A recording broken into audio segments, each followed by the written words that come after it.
What's up, guys? Welcome back to Fair Frame Racing Reviews. I'm recording this at 10:16 p.m. Sorry for the late video. I actually had to work today. So, just got off at 10, came straight home so I could record my day 2 thoughts and what I thought happened today. Now, I was able to watch all of practice except for the last hour, but I was able to catch up via YouTube highlights.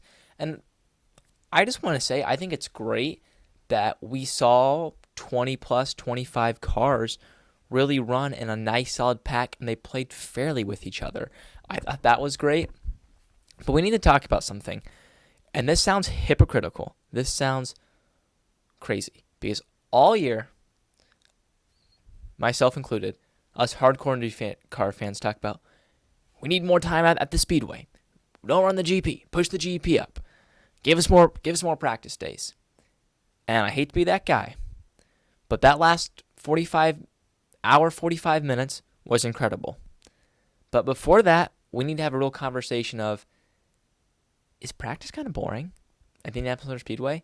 Do we not have enough tires and enough, it used to be a month of May, right? Now it's essentially a week of May. You essentially get, 8 days of practice and then 2 days of qualifying in a race.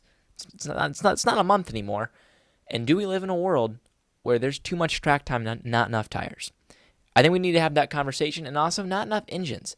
I would love it if the manufacturers would allow these one-offs 2 engines a month, because you're seeing Sato and Castroneves, Daly and Harvey really be conservative with the laps they run, particularly on the Castroneves and Sato side, because they had to run that engine in April. At least the Chevy guys got a new engine for May. But are we seeing a world where we don't have enough engine life and tires for these cars? I'm just saying we need to get this figured out, because now with the new qualifying format, if you're in the Fast 15 and you're 15th and you're in that 10 through 15 window, somehow make the Fast 6, you're at a minimum making 4 qualifying attempts. You're making 1 on Saturday and at least 3 on Sunday. And let's say you're 15th, you might have to make a second one on Saturday. So that's 5 qualifying attempts, probably 5 tires used right there. Of course, you can reuse those tires in practice, but we might live in a world where we're seeing too many hours, which is crazy to say that out loud. But now, that's just me complaining about nothing. Let me tell you about today's sponsor, Keepsakers. Keepsakers makes the most unique and cool IndyCar t-shirts out there. I'm wearing one right now. If you want to have sweet merch at the track in 2026, go to keepsakers.com. Now let's talk about who was quick today with a 228.080, so call it 228 flat, is Connor Daly. Connor Daly and Ryan Reinbold are legit quick. Connor was P2 yesterday and he's P1 today, and he was very quick in the open test. I said in my David Land video yesterday, Connor Daly is my pick to win the Indy 500, and boy, oh boy, do I feel great about that pick. Connor Daly is looking incredible right now. Not only is he looking quick, but he looks so quick in traffic. Today I know one of the cars, it was McLaughlin and Castroneves. He passed them both in the turn 1. He was looking so incredibly racy. Daly is a for real contender this year. Let's not put it any other way.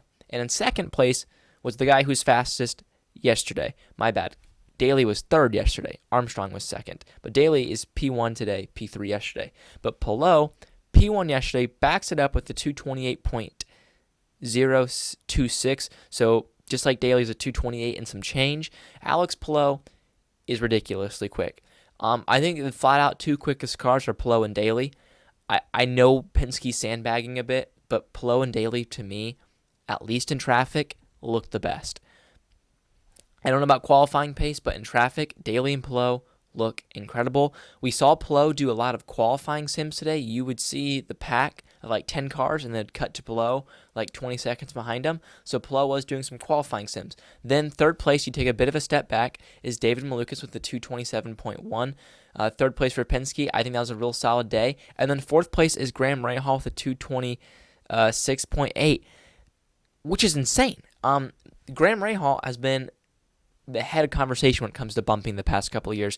And yesterday he had a solid top 10 run, and today he had a top 5 run. So Graham Rahal, I think, is really starting to up his game, or maybe not so much him, but Rahal and Graham have found another level this year, which has really upped their game. They're solidly top 10 in the championship. And if they keep this up, they have no reason not to be challenging for the top 5 of the championship at the end of the year. And I've been very impressed by Rahal. But in fifth is Romain Grosjean for Dale Coyne.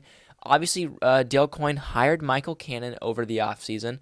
Michael Cannon, we know what he's done for AJ Foyt and Dale Coyne in the past. Really boosted their Indianapolis 500 performance. Are we seeing that again this year? I'm a little lenient. I mean, that was a nice toe lap that Grosjean got doing that, obviously. But I think that they did make a step over the offseason. I don't think they're going to be the worst team in 3 miles an hour off 32nd place. I think they're going to be really, really solid this year. 6th place, Scott Dixon. He's continuing to have a strong month of May. I think Dixon is going to be really strong, although he's almost becoming a Mario Andretti type driver. So much success, but only one Indy 500 win, and you can think of 5 500s that Dixon should have won. You can think of 5 500s that Mario should have won. I think Mario's closest call has to be 1981. Dixon's closest call, probably 2022. So you can think of close races like that those drivers should probably have won, but they didn't. And I think he's really becoming that kind of a driver. Scott McLaughlin in 7th for Team Penske. He's also building a strong month. And 8th was Joseph Newgarden. The Penske cars, I think, are sandbagging a bit, yet they're still finding their way in the top 10. I think Penske has some seriously good speed that is not showing. Santino Ferrucci was 9th, and Kyle Kirkwood, calling it right now, guys, Kirkwood is extremely quick in the no-toes. Look out for Kyle Kirkwood in the no-toes. Andretti is really going after their no-toe speed, and he looks to be incredibly quick. Marcus Armstrong and Felix Rosenqvist, the Meyer-Shank full-time duo, ends up 11th and 12th, continuing to build on what was a strong first day. Meyer-Shank, I think, have a strong package to work with this month. Will Power was 13th, improves from yesterday, and I think he looked a lot more comfortable out on track today. 14th, Jack Harvey, continuing to build a really, really strong month for Dreyer Reinbold. To me, it looks like Daly is doing a lot of race trim prep for them, and Daly's doing a lot of qualifying trim prep for them. I'd be interested to see if that switches. Give Jack the first 2 days to do quali sim. Now, Connor, the last 2 days you do quali sim. Jack, you go run in the packs. I could see that changing for the Dreyer Reinbold team tomorrow. Or how about Rinus VK with a partnership with Dreyer Reinbold in 15th, Louis Foster in 16th. I know it's just practice, but Ray Hall appears to have upped their game with Graham in 4th and Louis in 16th. I think we could be seeing Ray Hall maybe up their game a bit. Dennis Hauger in 17th, just like Ray Hall, I think they're upping their game a bit. I know it's just practice and it's too early, but for Dale Coyne to be 5th and 17th today after last year, what was a disastrous month of May, I think it's a really solid effort. Rookie Kyle Collette is 18th. Now, we have not seen that speed that he showed in the April test, but he still is continuing to be solid. Last year's on-track runner-up, Marcus Ericsson, ends up 19th, and Stingray Robb ends up in 20th. Alexander Rossi was 21st. Nolan Siegel, we know the pressure he has to perform to keep that seat, is going to be 22nd today. Our 4-time champ, the Drive for 5. Oops, my phone died there. Sorry, I guess it was at like 5% or something when I started recording. It's been a long day. Quite frankly, I'm going to be honest, I was streaming FS2 on my phone all day at school, so that's probably why my phone's dead. It probably used like 70% there, I'm not going to lie. I legit had my phone streaming FS2 from noon to when I got out of school. Came home, watched it. Didn't watch the last hour. We were already over that. We're on Elio Castroneves. Drive for 5. Looks really solid.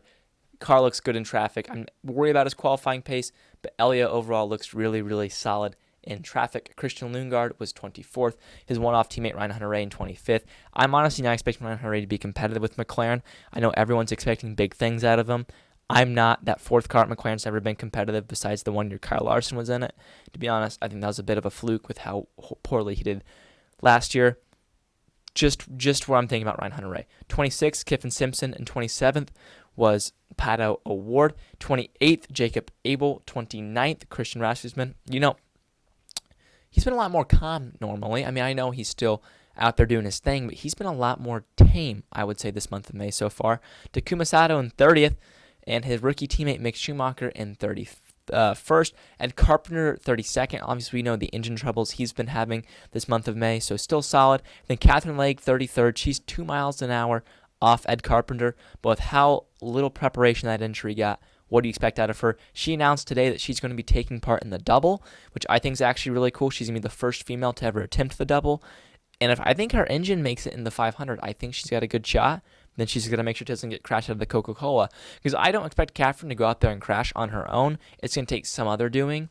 So I think if Catherine Legge's engine can make it in the 500, and I think if she doesn't get crashed in the Coca-Cola 600, she has a good shot at doing that.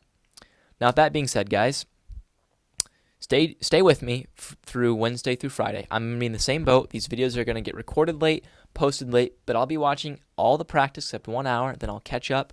I'll record my thoughts and give accurate reporting. I think this is a good video. Let me know in the comments down below if you guys enjoyed this. And tomorrow, kind of how this morning worked, I had a headline video with David Land that I announced the night before. I'm doing the same thing. Tomorrow, my video that's going to drop tomorrow morning is going to be a Gasoline Alley garage tour video. It's a very good video. It's about 16 minutes and 30 seconds long. I just go through and give you a tour of Gasoline Alley. You want to stay tuned for that. I'm going to do my best to give you guys the Indy 500 coverage that you deserve. Please subscribe. I'm working so hard behind the scenes. I feel like I deserve a subscribe. Even just watch my video one time. It's free. Please subscribe. My goal is 1,000 by the end of the 500. With that being said, see ya.